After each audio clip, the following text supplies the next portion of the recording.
Na greve geral, que era início do século XX, 1906, não é isso? O feitor, o capataz, usava um marmeleiro para estimular a produção, gente. Estava lá os operários e tal, eles enquanto não gostavam muito. 1906, a abolição tinha. A pena de açoites tinha sido abolida em 1886, 2 anos e meio antes da criação da República. 86. Nós estamos em 1906, 20 anos depois. Está o capataz com o marmeleiro. Elísio, esse fundador da Academia de Polícia aqui, né? Ele tem um artigo que ele defende o açoitamento de suspeitos e tal. Ele elogia o que ele chama de o gato de 9 caudas, que é uma referência porque tinha 9, a um instrumento de açoitar. Defendendo isso. Bom, e quando a gente olha, sinceramente, para uma história do sistema penal brasileiro, o que a gente encontra? Eu posso dizer que o que ocorre hoje na cidade do Rio de Janeiro não é um sistema penal que, ao arrepio da Constituição da legislação, se realiza com uma grosseira corporalidade, para a qual nós vamos sendo insensibilizados por uma mídia que tem um pedaço opulento do bolo dos grandes negócios esportivos que nos aguardam, e comunicacionais esportivos que nos aguardam. Então, a gente fica sensibilizado a isso. 3 rapazes, esses rapazes foram favelados, foram pobres, foram negros e tal. E se um jornalista disser eram traficantes, não há nenhum interesse de ninguém. Como se nós tivéssemos a pena de morte instituída para o comércio de drogas ilícitas. A República Velha foi, enfim, aliás, eu não tenho tempo aqui, mas eu gostaria de falar do regresso daquele movimento do Império, a reforma do Código de Processo, Código Nacional, né? Mas aquilo se realiza na República Velha como a política dos governadores, como o coronelismo, como um pacto que foi selado lá atrás. E como uma coisa impiedosa. A República é fundada como uma chacina. Que canudos. Que canudos. Eu acho, aqui ó, quem não leu, por favor, eu acho que o brasileiro que não leu Sertões de Euclides da Cunha está faltando alguma coisa. E Canudos é chacina fundacional da República. Mas tivemos muitas outras.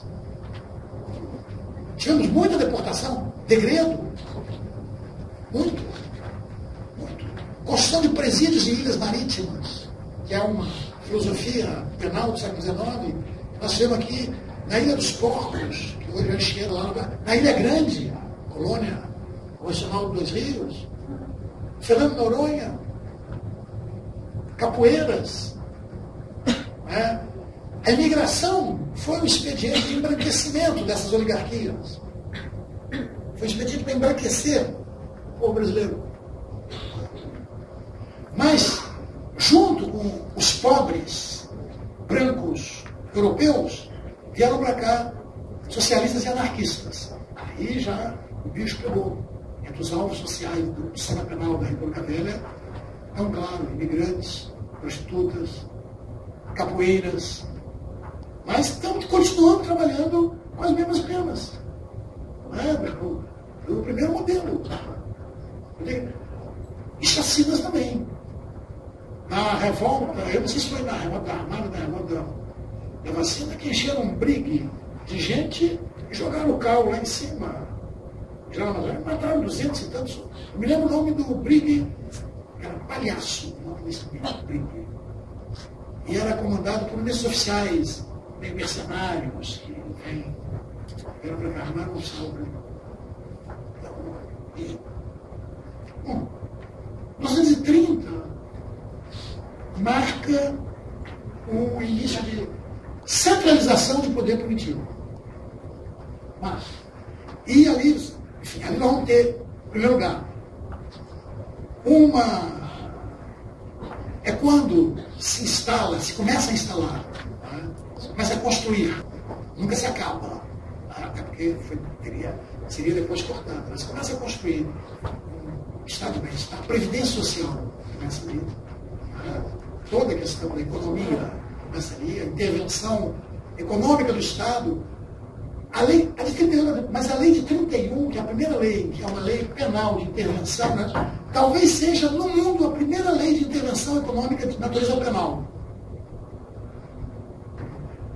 Claro, vamos ter ali nas trevas, nas brumas ideológicas da ocasião, né, vamos ter o grande equívoco que foi Felipe Miller.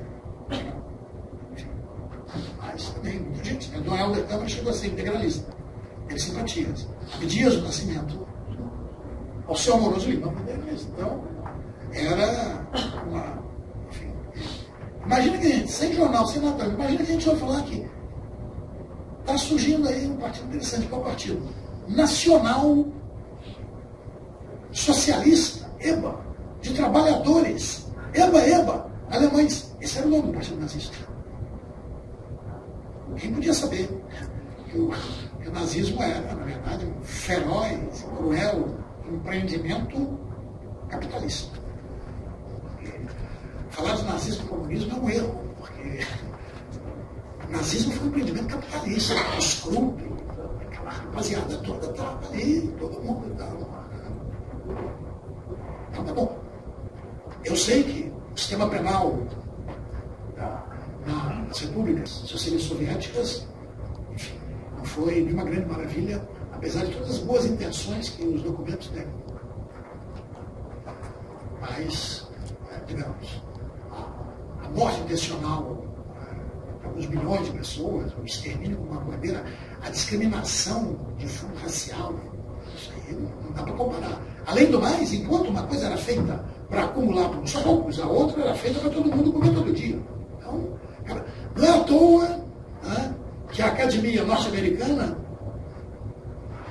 com Hannah Arendt à frente, saudosa talvez dos seus namoros com Heidegger nos anos 30, inventa a palavra totalitarismo exatamente para nivelar, né, o nazismo derrotado ao comunismo por derrotar.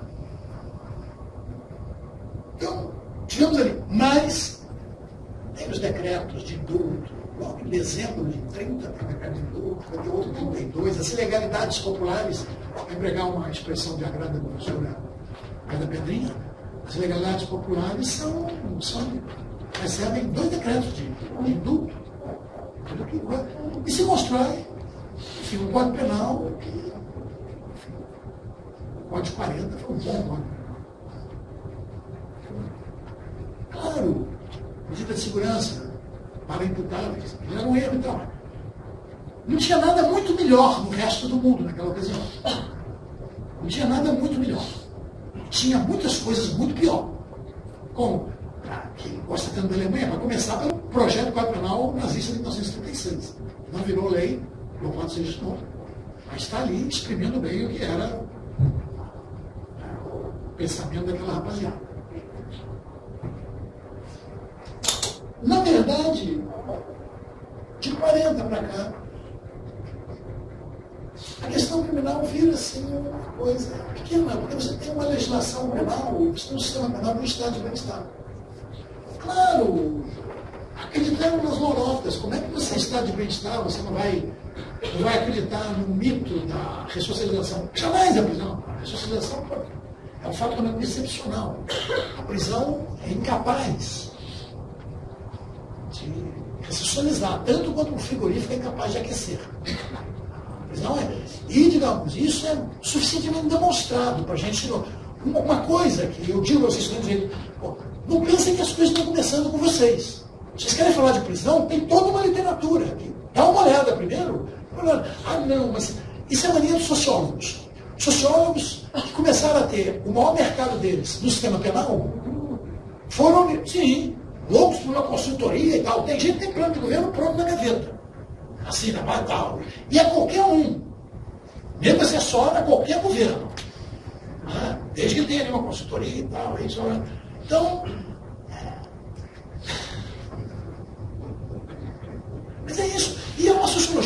acionista também, né, gente? Que não faz a crítica dessa coisa opressiva. Porque durante o que a gente pode ter de estado de bem-estar, não tinha nenhum protagonismo na questão criminal. Nós vivíamos aquelas utopias, não ressocializa ninguém, mas tem uma virtude política, essa tolice, a ressocialização.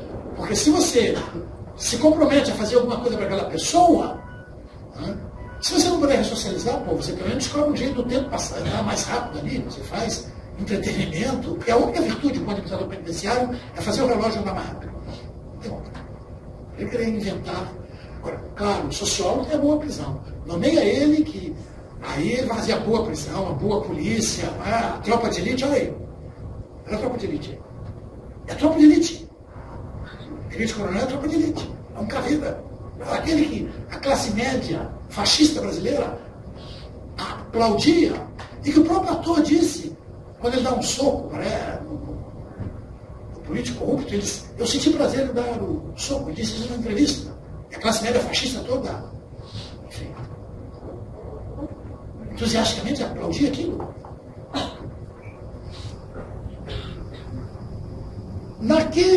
E a legislação da época é muito claramente uma legislação que não quer ser invasiva.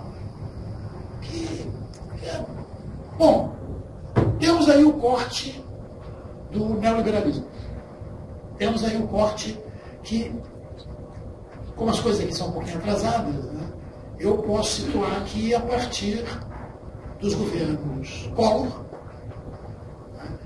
Tamar, tá bom, estava outro dia no programa, tal, ela de fora. Mas quem foi que privatizou a Companhia Siderúrgica Nacional? O Dr. Getúlio fez.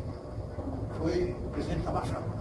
Então, um nacionalismo, mas para a Companhia Siderúrgica Nacional não teve nacionalismo nenhum, não. Entregou. Collor, Tamar e Fernando Henrique, que trazia como divisa acabar com a Era Vargas. Aqueles anos em que a economia parecia um necrotério, né, ele realmente estava conseguindo. E essa coisa, né, o Estado se desprendeu dos seus instrumentos, né, de assistência e se converteu, enfim, e maximizou-se como Estado penal. Essa é a tese conhecida do Vacan, que eu perfilei desde o primeiro momento que eu li e falei, este cara botou o dedo na ferida, esse cara está compreendendo tudo que está acontecendo. E é exatamente isso. Eu posso contar um exemplo. O Loic Vacan, eu posso demonstrar isso a vocês. O Loic Vacan, o que ele diz, né, é exatamente isso. Que a gestão da pobreza passa a ser feita pelo sistema penal. E não mais pelos sistemas de assistência social. E isso se prova na nossa cidade com muita facilidade. O outro dia, tive acesso a uma portaria da Secretaria Municipal de Assistência Social. Se chama Resolução número 20, do Rio de Janeiro. E lá, o secretário criava um negócio que eu esqueci o nome. Mas era uma ronda. Abordagem, protocolo de abordagem. Não, mas tinha um nome. Tinha um nome mais próximo de ronda. Sabe a abordagem? Talvez seja abordagem. Uma coisa assim, abordagem. Então, o que é que a assistência social? Olha a assistência social, o que é hoje? Ele vai atrás de onde estão os pobres, enfim, urbanos, que estão debaixo de um viaduto, num canto de coisa e tal, fumando alguma coisa, né? Ou bebendo alguma coisa, porque também o que tu vai fazer? A miséria mais absoluta e tal. Aí ele pega, todo mundo pega, prende. É uma operação. Homens. Na portaria, homens. Não são assistentes sociais, são homens. O secretário, ele não. Assistentes sociais abordaram, não, homens. Aí, esse ônibus dá uma passadinha na delegacia e todo mundo é sarqueado. Saqueada é uma gíria para significar, a gíria policial, que significa, que se chama, o setor lá na polícia, verificar se o cara tem um mandado de prisão. Se o cara tiver, já fica ali. Se ele não tiver, ele vai para um troço que é um cárcere, na verdade, chamado centrais de recepção. Mas não é só recepção, é ficação também. Né? O cara é recebido e fica. Porque tem 2 parágrafos fantásticos. Um diz assim, se o adolescente, mas vai criança, vai adolescente, vai assim, ó. Se o adolescente estiver nitidamente sob a influência, eu não esqueci não, porque é muito engraçado esse nitidamente. Como é que será que é nitidamente? Ele permanece internado compulsoriamente. Em seguida vem de baixo. Mas se ele não estiver nitidamente, ele também fica para a sua proteção. Tu conhece a resolução? Ele também fica. Então, se estiver nitidamente, fica. Mas se não estiver nitidamente, também fica. Para a sua proteção. Para a sua proteção. Quando eu li esse trecho, eu me lembrei de uma passagem do Weltzer, que ele está um texto grego, ele dizia, aí foi formulada pela primeira vez a terrível coisa de que você pode constranger uma pessoa em nome do seu próprio bem. É um princípio. E, bom, agora, se um garoto de classe média, seja um adolescente, tenha ele 17 anos, ou seja um jovem adulto, tenha 19, 21, se ele estiver fumando um cigarro de maconha, ou cheirando cocaína, ou fumando crack, enfim, agora tem as drogas sintéticas, sei lá, se ele estiver fazendo isso no arpoador, à luz do dia, ou à luz da lua, se ele estiver lá, e o PM pegar ele, leva ele para a delegacia, e ele, se for adulto ele vai para a delegacia, geral, vai para a guarda, ele lá vai só assinar uma coisinha assim, de tempo de comparecimento, ele vai, porque a lei brasileira não comina a pena privativa de liberdade a usuários de drogas ilícitas. Combina outras penas até discutíveis. Uma delas eu acho que pode ser tortura. Combina a pena de advertência, com a outra, tem uma outra ali. E tem a pena de assistir a palestras educativas. Essa é que pode ser tortura. Mas não combina a prisão. Então o cara não pode ficar preso. Mas se ele for pobre, ele fica preso nos cárceres, né, do Sturmführer, não sei qual seria o posto aqui, enfim, do cara que hoje é o que o Vacan, é a prova do que o Vacan dizia. É a prova do que o Vacan dizia.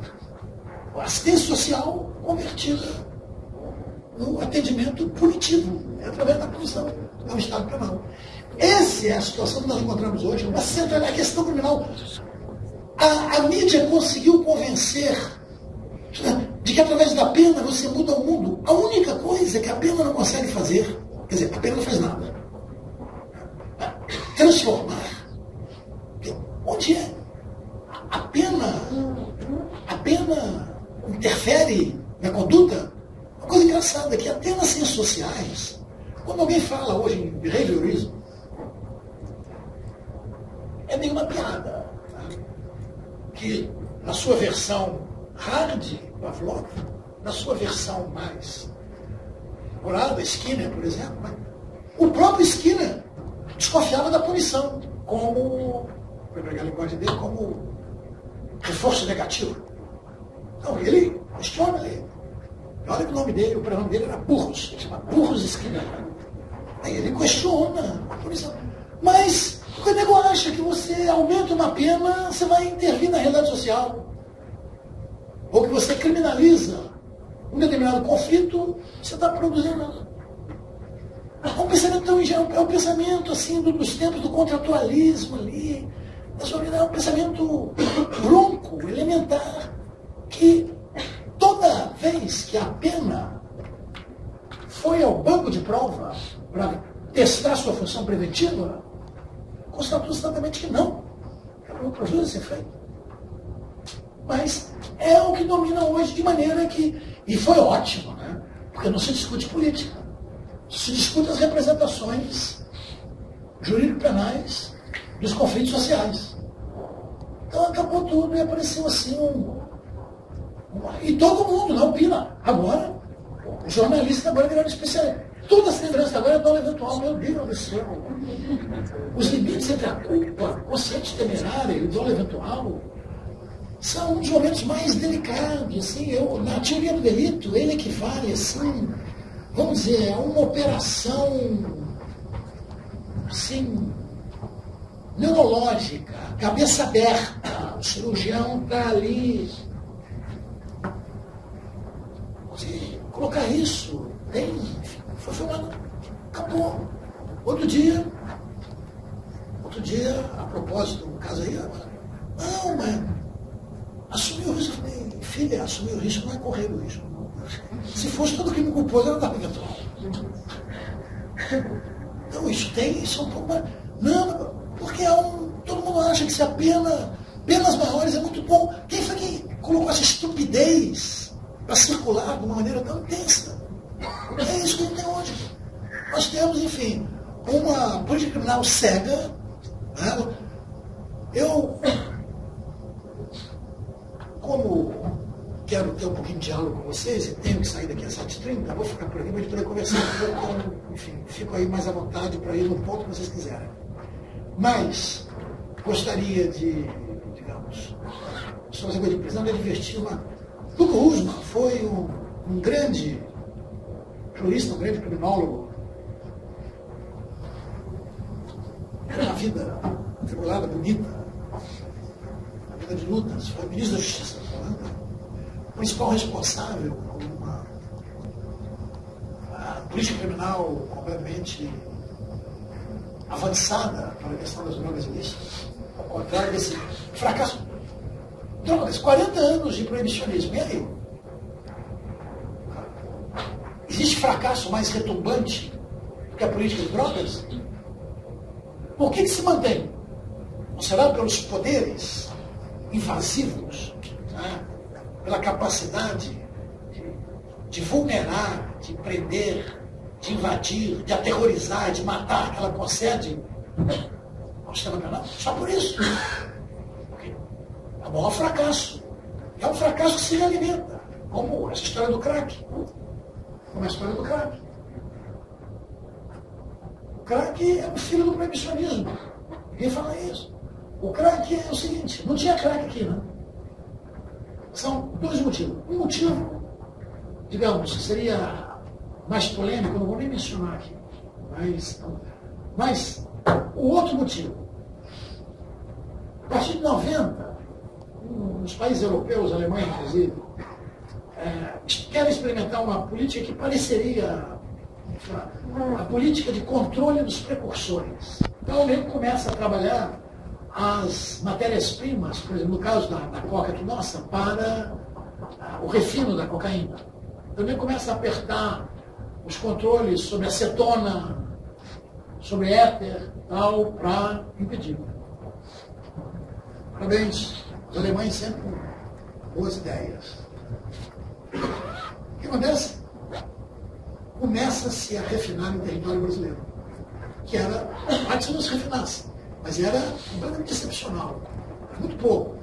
Enfim, vamos dizer que se refinasse, tivesse 10 lugares, 12, de repente, como ficou difícil passar a éter para a Colômbia, Paraguai, para a Bolívia, Peru e tal, porque o controle apertou e tal, começou-se a refinar aqui, começou a sobrar aquela, e começou a estar, tem até querosene naquela porcaria aqui.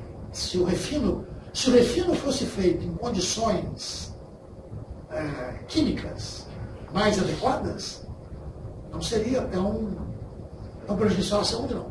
Se o refino fosse feito, não seria. Bom, daí começou a rolar o crack. E com as políticas seletivas, com a opção preferencial pelo Comando Vermelho, né, até quase pegar mal e nego dar um pulinho no Batã, pegar também pacificar uma favela de milícia, até acontecer isso, era com ele no Comando Vermelho. Essa opção preferencial também explica um professor da Unesp está conseguindo tratar com sucesso usuários de crack valentes de maconha. Isso me lembra os Cocaine Papers do Dr. Freud. No século XX, o Dr. Freud achou que com a cocaína ele tirava a gente da heroína. E se for comparar, já que redução de danos é toda a perspectiva adequada para você trabalhar essa questão, e se você verificar os danos da heroína e da cocaína, não tem dúvida nenhuma de que a gente tem que rever. Todo mundo fala, isso foi um erro de Freud.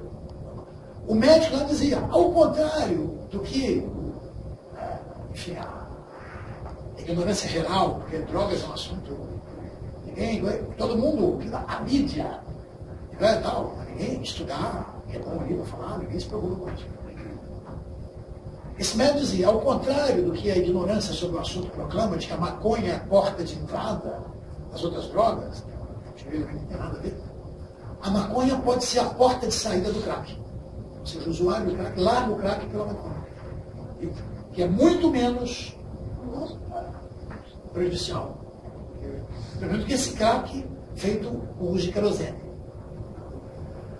Mas retorno a Luca Husmann.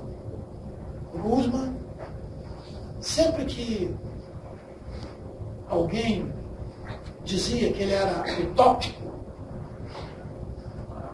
que o abolicionismo era uma coisa utópica, ele dizia, utópico é quem acredita na prisão.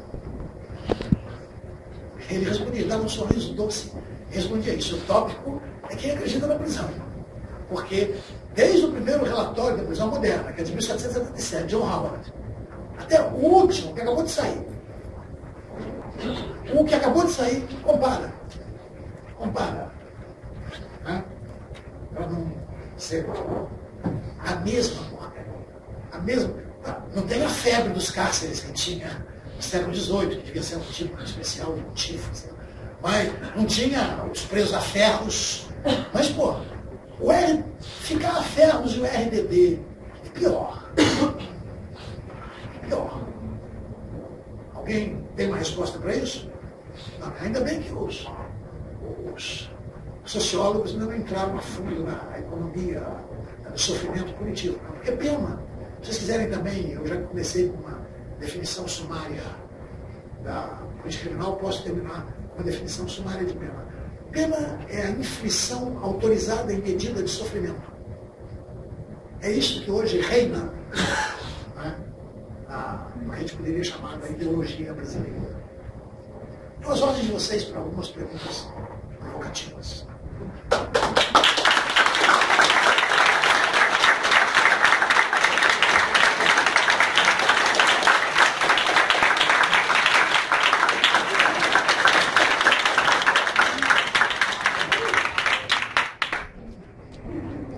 Bem, dizia, de acordo com o caderninho, eu deveria agora fazer um pequeno resumo do que falou o professor Nilo Batista, pontuando as questões mais importantes, se é que há alguma coisa mais importante do que tudo que foi falado, mas eu prefiro dizer para vocês, lembrar a vocês como o direito é maravilhoso quando ele é uma prática libertadora e como o direito pode ser terrível quando ele se coloca na medida para esconder as relações políticas que permeiam na sociedade, né? E com isso gostaria de pedir que abrir a palavra para que os colegas possam fazer as suas perguntas e lembrar que todos nós somos estudantes de direito, o estudante de direito tem que ser cara de pau, então está na hora um pouco de mostrar um pouco a cara de vocês e fazer as perguntas, aproveitar essa oportunidade que nós temos aqui de ter o professor Nilo Batista aqui, essa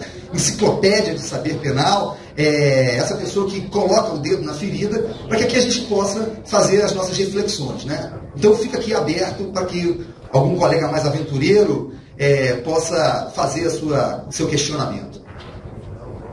Não me decepcione, por favor. Meu amigo Sandro. Professor, eu quero perguntar qual o posicionamento que o professor tem com relação a essa mudança de governo, perdão, no caso de comando que está tendo agora, da Polícia Militar no Estado do Rio de Janeiro, com relação a essa questão que aconteceu com a juíza que morreu, o senhor Gonçalo, dentro desse sistema punitivo? Olha, eu não conheço, eu só conheço do caso o que está na mídia e, digamos, e até tive algumas outras informações, mas que não são, digamos, esclarecedoras. Eu acho, enfim, neste caso, muita coisa me estranha, porque quando eu, primeiro, para começar, para eu ser bem, completamente justo, quando eu ouço falar que a juíza investigava, eu não entendo, porque não é a função do juiz investigar. Eu não entendo. Eu digo, pô, que história é essa? Porque como tudo é estereotipado, como a mídia brasileira, para a gente não saber nada, a informação ali você tem que ler aquele negócio de o que está sendo escondido. Então eu já. A juíza investigava, peraí, o juiz não investiga. O juiz é o guardião das garantias constitucionais e jurisdicionadas ali. O juiz é o cara que tem que fazer com que aquele processo transcorra dentro do que prevê com o devido processo legal, enfim, garantir as coisas do acusado e, perante as provas, condenar. Isso é a função do juiz, não é investigar. Então, é um caso que já tem essa coisa que quando isso bate no meu ouvido, dói. Como também quando eu vejo o presidente da associação, que é meu amigo, o Tonico, esmagador, Antônio César Siqueira, fala, não, a questão do combate ali, desculpe, essa coisa de combate, já é um termo. Uma vez um texto em que eu me dirigi a jovens operadores, eu disse que evitem a palavra combate. Não há combate sem mortos. Coisa de combate. Combate, tá bom, quer discutir combate? Vamos descobrir na Escola Superior de Guerra. Não se trata de combate aqui. Que é outra coisa. E a inadequação da militarização da segurança pública também por causa disso. As Forças Armadas têm uma função relevante, não é esta aqui. Não é esta. Não é esta. Esta é ruim. É ruim para as Forças Armadas, porque a função policial ela é naturalmente deteriorante. Chama-se policização a essas transformações que uma pessoa submetida àquele tipo de tarefa sofre. Essa policização não alcança só policiais, não. Todo mundo que está um pouco próximo do sistema penal está sujeito à policização. Eu conheço advogados policizados, promotores policizados, juízes policizados e, claro, policiais policizados, carcereiros policizados. Porque isso aí é aquela coisa que até, de vez em quando a gente dá conta aí, a famosa experiência. Numa universidade americana, um professor que fez uma experiência com seus alunos. Então pegou lá, recriou uma casinha que era da universidade, gradeou as janelas e dividiu 2 grupos, 10 presos e, digamos, 30 carcereiros para fazer turno, trocar.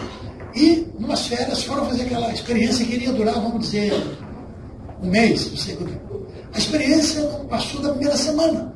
Porque depois da primeira semana, os guardas estavam querendo bater nos presos, os presos estavam querendo matar os guardas. Sim, porque ladrão. Enfim, vamos imaginar.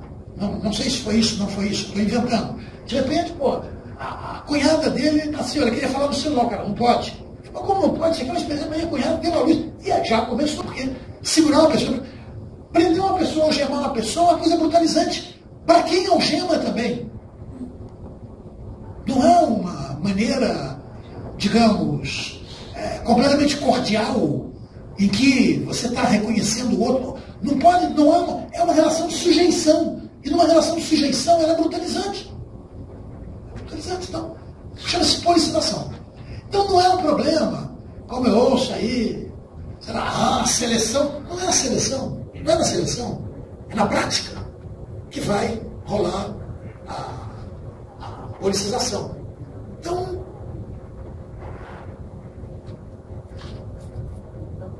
eu não compreendo aí enfim, acho possível que, eu não sei, eu gostaria de conhecer essa história inteira, eu não conheço a história inteira, nem eu nem você, nem ninguém aqui dentro. Gostaria de conhecer, enfim, Por quê? Por que motivo? Né? A Patrícia despertou. Outros casos eu acompanhei, de um juiz em São Paulo e um juiz do Espírito Santo e tal, assim como. Porque você tem porque de repente isso vira assim, para de mim, as pessoas são idealizadas, e de repente você deixa de trabalhar ali com seres falíveis, imperfeitos, como todos nós somos e tal. E aí foi. Mas o fato é que o Caveira lá respondia a uma dúzia de procedimentos, entre os quais tinha tortura, homicídio, abuso de autoridade, uns 3 ou 4, lesão corporal, mas tudo certo. Eu acho que até ele ser condenado, ele deve ser presumido inocente. Eu não tenho medo, não. Mas, enfim. E como o outro também é Caveira, né? Começou a aparecer. A realidade dos Caveiras não deu para segurar na ficção, né? Começou a aparecer esse pessoal. É isso aí. Essa. Enfim, não compreendo. Acho que essa. E tem uma porção de boatos, falam aí no motorista e tal, mas enfim, não sei disso. Não conheço. Colega, por favor, qual é o seu nome? Alexandre, por favor, palavra sua. Professor, esse sistema prisional que a gente tem aí, hoje em dia, ele não é mais para afastar o indivíduo da sociedade do que ressocializar ele? É verdade, a pena privativa de liberdade no neoliberalismo, no estado de bem-estar, no estado provedor, no estado welfare, a pena tinha que ter essa finalidade. Mas isso foi anotado tal. A privação de liberdade aconteceu o seguinte no neoliberalismo. É um sistema, o sistema penal é bipartido. O sistema penal sobre o neoliberalismo, que já está acabando também, porque depois da crise norte-americana, depois do Madoff, a gente viu o que a mão invisível do mercado faz depois do expediente. Né? E a arrogância neoliberal levou um tranco, porque foi preciso dinheiro público, foi preciso do Estado, enfim. E ali, então essa coisa também, arrogância, mas ainda continua no mercado, você não ouve. Enfim, de vez em quando, já esqueceu do Madoff, meu amigo? Que faz o mercado, o que tem de ladrão no mercado é enormidade, não é? Então, segura tua onda aí um pouco. Né? Porque antes era assim, o Estado era o lugar do mal, da incompetência e tal, e o privado e tal. Lembra da coisa? O mercado reagiu mal.